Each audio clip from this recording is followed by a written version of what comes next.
Hey everybody, how are you? I hope you're having a great day. Today we're going to talk about, is it possible to actually be happier in our lives? Is that even a possibility? Or are we just born this way? Some of us are really happy, some of us are not so much. So we're going to take a look at a study today, and we're going to see what this study shows us as far as the option that we have in our lives to be happy. And I'm going to share my screen with you. So hold on just a moment.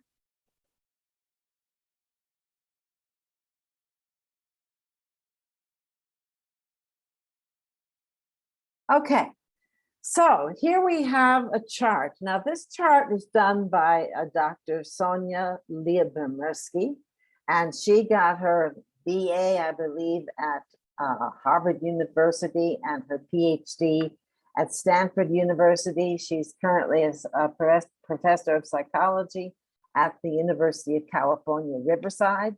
And she has been doing studies on the science of happiness, and she and two of her colleagues did this study on what determines happiness. And they were able to break it down. They did studies on identical twins and who should typically have the same set point for happiness, but she found out that they didn't. And so here's what the study came up with as far as our hopes for happiness and what it says. If you take a look at the first part of the circle pie chart here, you'll see genetic set point is 50%. Okay, so what does that mean? That means that as far as happiness is concerned, 50% of our happiness factor is genetically set for us. That means we were born that way. We were born that way. That's why you may be really happy and your sister not so much. You know, so that's our genetic set point, and there's not much we can do about that because that's kind of how we were born into life, through genetics, and that is predetermined. So that's 50%. Okay, so that's what we have to deal with.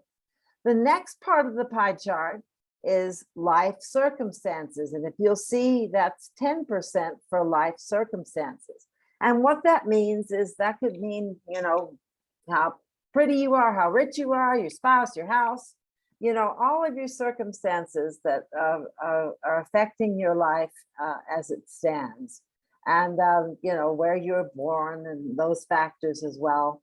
However, they only account for about 10%. So life circumstances, you know, gosh, I'd be happier if only I had that house. We find out that that's not necessarily so true.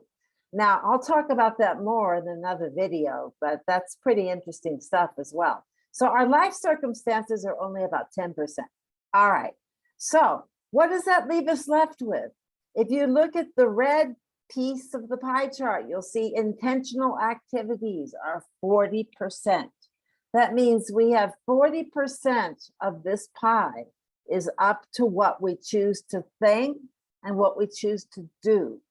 And this is the science of happiness habits, hygiene habits.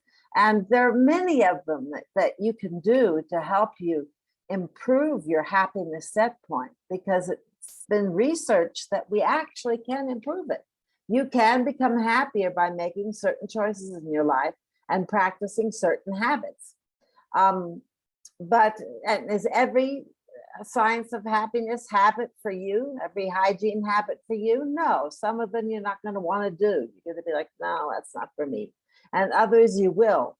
But what I want to do during this course of these videos is share with you different techniques for improving happiness, and you can see which ones resonate with you and can help, because you've got 40% of this pie is up to you. It is your choice.